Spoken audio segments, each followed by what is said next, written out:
جب بندہ عبادت کرتا ہے تو اللہ تعالیٰ اس کے سارے کام درست کر دیتا ہے اور خود اس کے کاموں میں اسے کفایت فرماتا ہے۔ قرآن پاک کی آیت مبارکہ ہے، ارشاد فرمایا الیس اللہ بکاف عبدہ،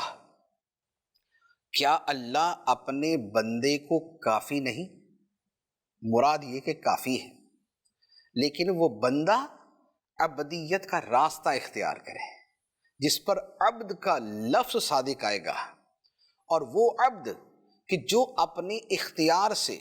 اپنی مرضی سے اپنی خواہشات کو قربان کرنے والا اور رب کی رضا کو اختیار کرنے والا،